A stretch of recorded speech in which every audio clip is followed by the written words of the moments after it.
Welcome to Nobody Tells You This. I'm Laura Missetti.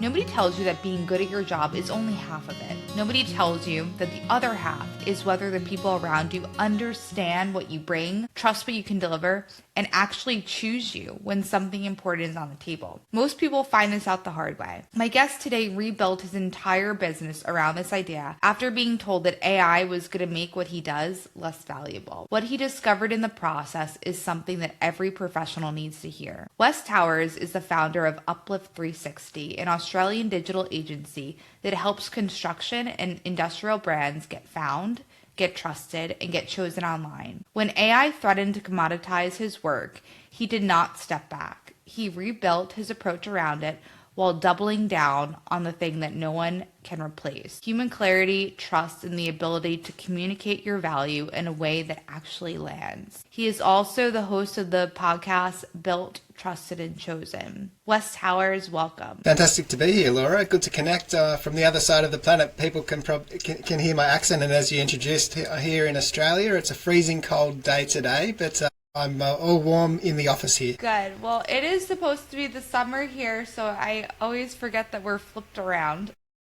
Yeah, that's right. But Wes, thank you so much for joining this. I'm really excited for what I think is a really timely discussion as well, because I am getting overwhelmed with this news on AI and everything. But before we jump into the meat of the discussion, if you can just take listeners through your background, your experience, tell us how you got to where you are today. In some ways, it feels like an accident. In other ways, it feels like design.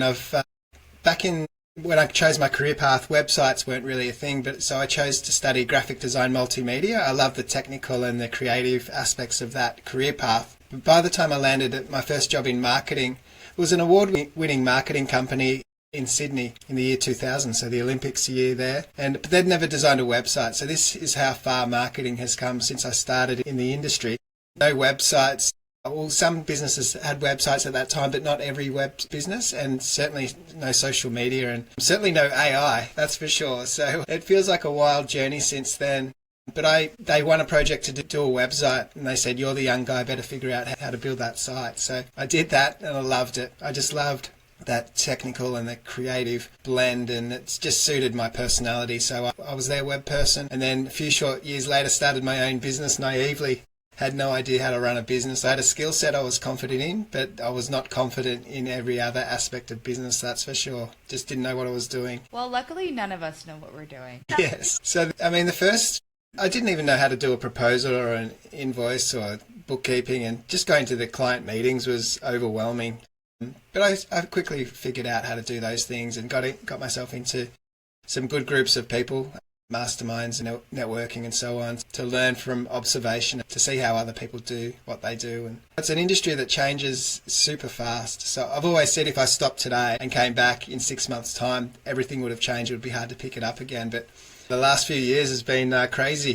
It just accelerated even further. It's exciting and terrifying, really, what's going on in the world. Yeah, it is. And I think especially in your space right now.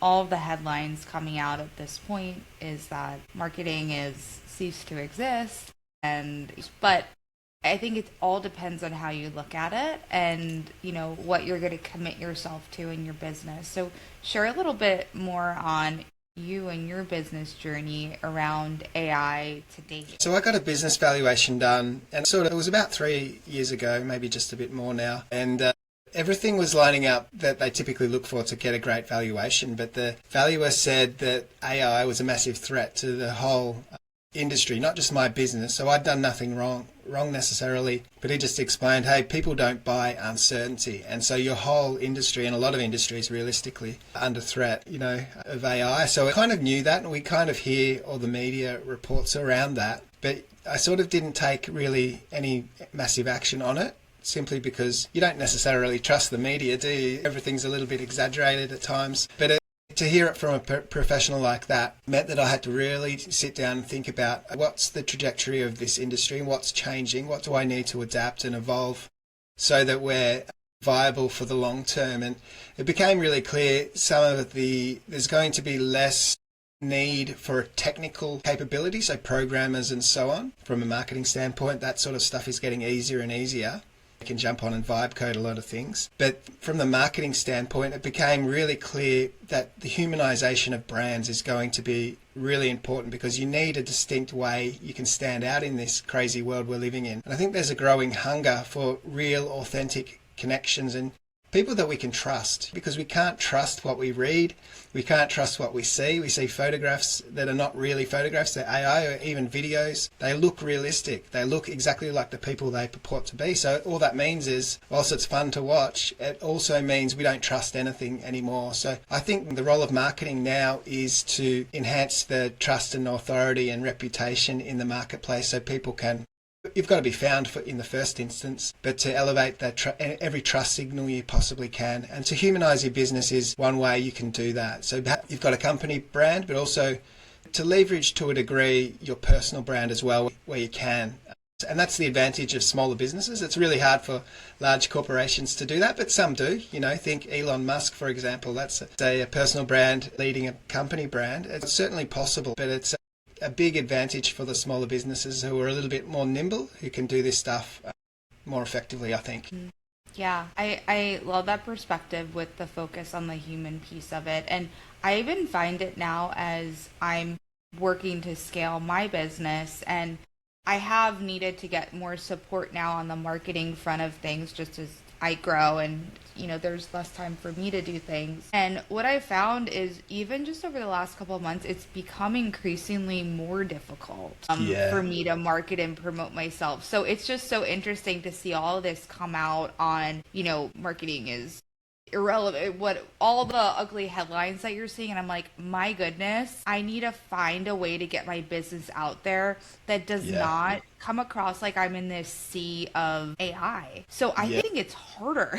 I think the job is harder than it was a year ago. Yeah, absolutely, because we're just all drowning in a sea of AI content. And so how do you find the quality content in the you know, the AI slop, as people call it? It's incredibly difficult. If you haven't got a distinct point of difference that's worth sharing, that people are interested in, and also ideally that they'll share on your behalf, which is why podcasting is so powerful, because, you know, it's a collaboration of two people sharing some ideas and sharing it to their networks, and other people will share it around because it's valuable content. So any value that you can bring to the table that's over and above the generic and the bland, I think is the really smart play. But the other thing too that we're seeing shift, and I think it'll continue to shift, is as marketers, we were thinking about the sales funnel a lot. So the idea of getting in lots of leads and you whittle them down until they become a customer or a client. So that thinking was really, we saw lots of lead funnels and people doing these online strategies, but it's not kind of like that anymore, because those lead funnels were often set up with some sort of lead magnet, and they were some sort of information product. So you would need to give your email and maybe your phone number, but your name and so on, in exchange for these resources. But that information is at our fingertips now. We don't need to part way with our privacy, and we value our privacy more now. And we also know we can get at that information for free without giving away our privacy. So that kind of model of structure is changing, and I think it'll continue to change. And the way I like to think about it, less of a funnel, so a linear process, but more of a, some people might call it a flywheel. So think about creating marketing that people can enter at any touch point, so social media and email marketing and networking, whatever other cogs in your wheel look like. But think of it not as an end goal to have a client like the old model was, but think about the client being your best marketer for you. So you've really got to produce a fantastic outcome, so they leave you great Google reviews and leave reviews on social media and tell people word of mouth. I think you've got to think about it in that way to make your customers and clients your raving fans. I think that's going to be a really key thing. So you can amplify those wonderful stories, case studies, stories, examples throughout your online, obviously on your website as the priority, because that's the one area you control as well. So that's the way I'm kind of thinking about it. And I think we'll see less and less of the lead magnet style of marketing, because it's not working as much as it once did, and thinking about bringing value at all different levels, no matter where people are at. Yeah, that's interesting. And it's going to be interesting what people create in lieu of not having those lead magnets. And for those that don't know what a lead magnet is, it's something that a business puts out to the industry as valuable information or a resource. in exchange for something from the customer. So it's usually like your email or some other information where the company then can be in touch with you. And you're right that it is, you can find a lot online now, but Yeah. they can't find the human you and the value that you as either a personal brand or your company, can create. And I think it's going to be a real learning experience for the companies to figure out what is their additional value add as well. Yeah. Absolutely. I was listening, my friend James Tuckerman, he does a lot of TikTok. He's got quite a following. But I was just watching it yesterday about this area of thinking. So he was talking about celebrity chefs and who are the most successful celebrity chefs. They're not necessarily the best cooks. They're not necessarily the most engaging, although they probably are. They're probably great at both of those things. But the most successful celebrity chefs are those that give away their recipes. Because you can give people your recipe, whatever that means in your business and context. You can give them the very best information, but they still won't be able to do it in the same level that you would. And I think that's a way of thinking about it. Sometimes we're scared to give our secret sauce away, but realistically, people don't have the time and the expertise to apply it. So I think we can be less protective of that sort of information. There's obviously degrees in that, but it's an interesting way of thinking about it. How do you bring that value so people can see behind the scenes what it is you do, but then they'll still need you anyway to apply it most of the time? I agree.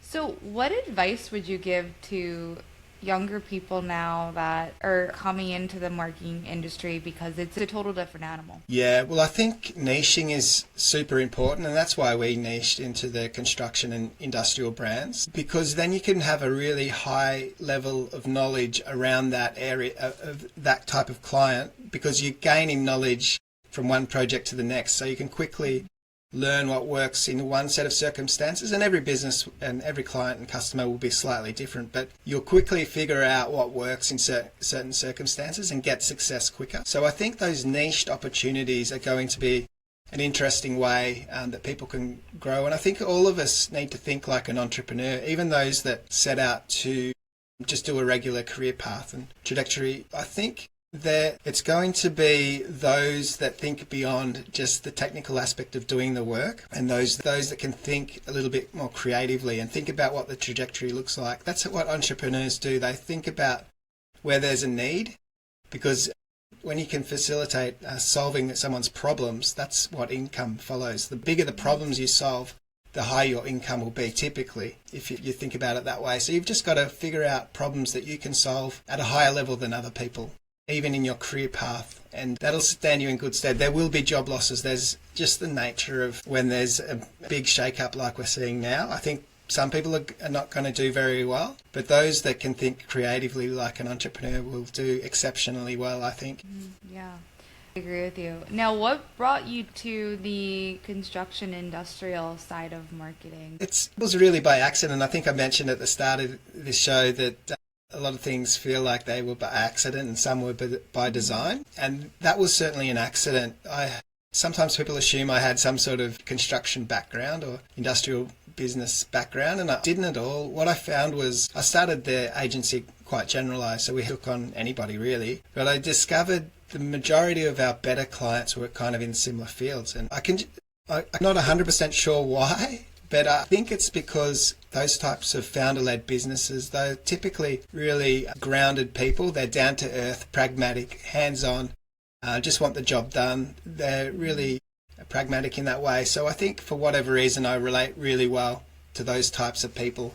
They just want the job done and know that it's in safe hands. And that's the way I like to talk. I try and avoid lots of technical jargon and lingo and anything that might alienate those types of people. And you know, I think agencies have not done so well in that space historically. Yeah, I agree with you.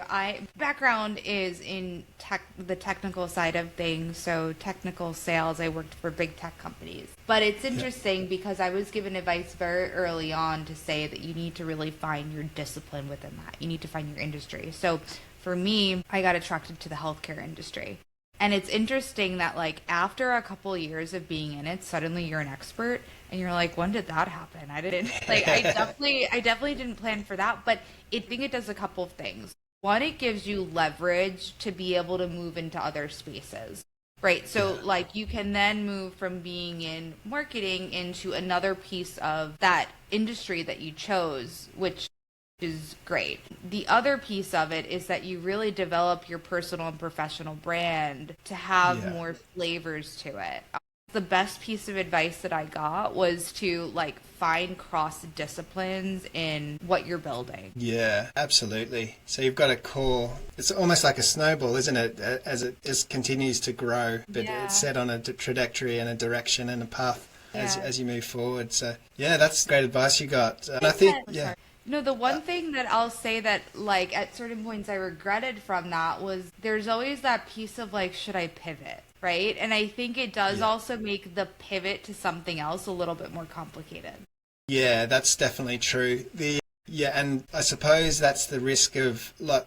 I spoke of the entrepreneurial mindset being a massive advantage right now, but the downside of the entrepreneurial mindset oftentimes is they see new shiny objects and keep changing from one thing to the next and not give any one thing long enough to become really successful. So the longer you can stick at the one path, the more likely you'll have great success. But sometimes people get bored and want to change things up, and you can cause more harm than good to your own career if you're changing too frequently. So that's why you've got to find something that you enjoy doing, I think, and find a niche. The ideal way of finding a niche, and this is not the way I did it, I just found it by accident, but the ideal way would be to find some sort of passion that you can connect your skill set with your passion to some degree, because that will likely keep you in the game long term. I think that's super important. That's what we certainly see with a lot of our clients. Yeah, I think it's passion, and I think it's also your strengths too, and Yeah. being really clear as far as what you're good at,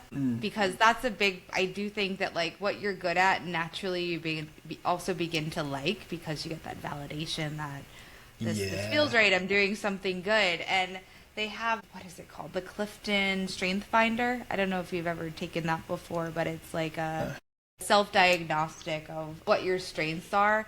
And it's interesting to do that matched with your passion, because like I could be passionate about music, but like I can't play guitar, right? So like Yeah.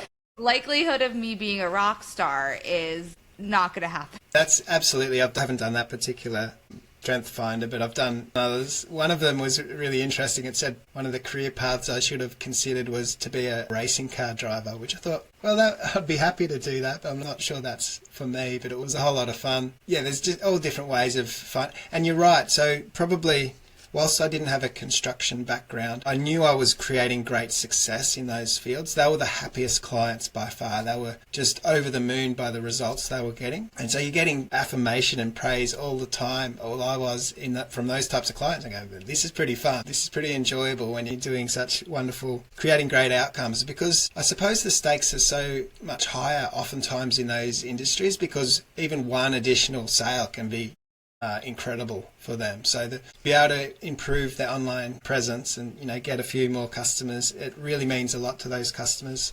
But yeah, the enjoyment of seeing them so satisfied probably is what kept me in that path. You're right. That's like your motivator, even when there's bad days at work or building your business. If the end person you're making happy, it makes it all worth it. Yeah, for sure. And it's difficult times as well for, all around the world. Everyone's experiencing it in different ways.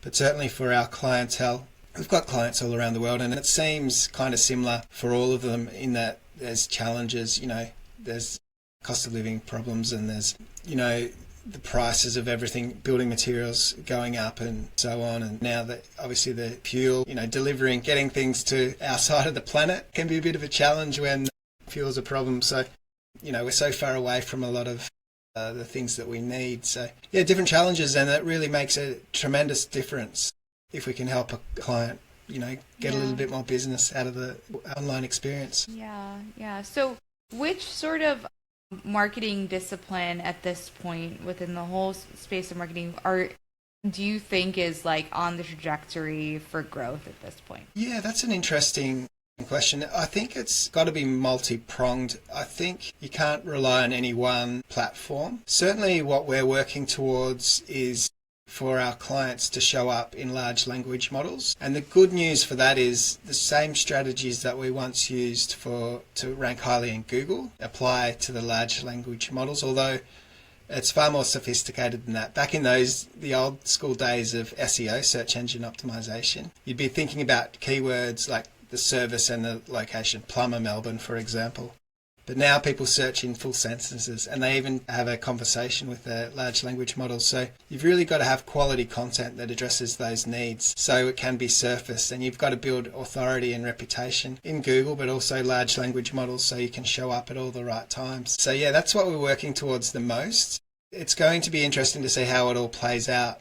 I think it's easier to show up if you're a local, you've got a geographic region, because then realistically you've only got competitors in your territory. So it becomes a little easier in that regard because you've only got to be better than the other people in your town, let's say. Right. But if you've got a global business, you're competing globally. So the audience is huge, but you've also got heaps of competitors. Unless you've got something distinctly unique, you've just got to find a way to stand out in the noisy world we're living in. Yeah.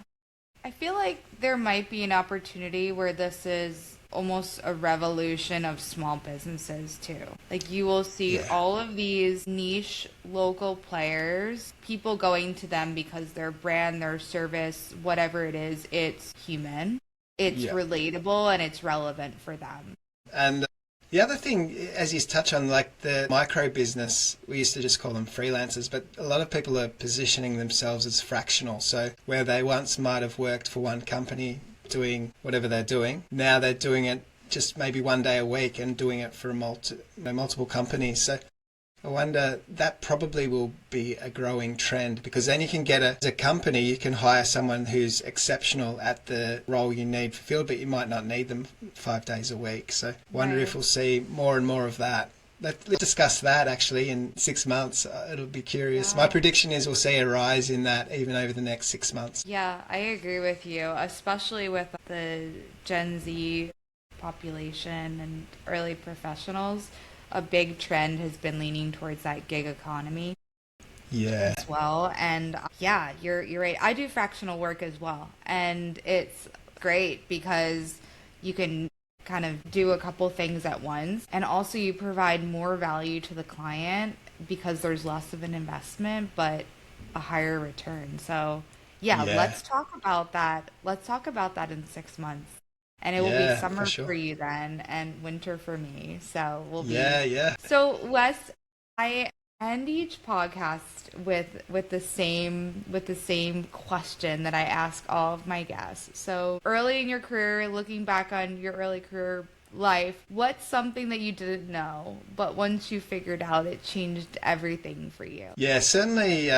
Early on, I didn't really grasp the fact that everyone feels a little bit flawed and vulnerable. I always looked up to business leaders and thought they just had everything together. You know, certainly starting out in the first year or two, I met with a lot of great business people, and I just thought they had everything together their whole lives. Everything never went wrong. But, you know, once you start to figure out people, and everyone's got issues they're getting through, and to realize, hey, I've got issues, but everyone does, and we're working through them. We hit roadblocks and stumbling blocks, and we just find a way to get through. And the challenges just get bigger. It's almost feels like design. You know, life throws you curveballs, and you just find a way to get through, and then you find the next challenge. And you look back on challenges in your younger years, and you think how small they were, but at that time, they were massive. So I just think everyone is on their own journey. So I think that's a beautiful thing of being a human. Yeah, you're right. I like that one.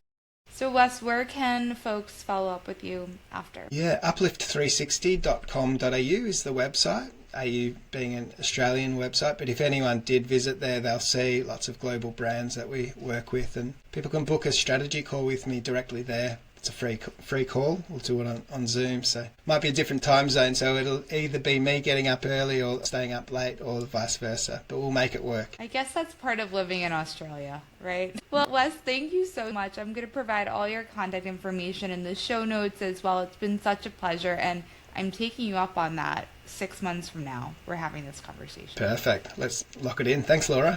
All right, thank you.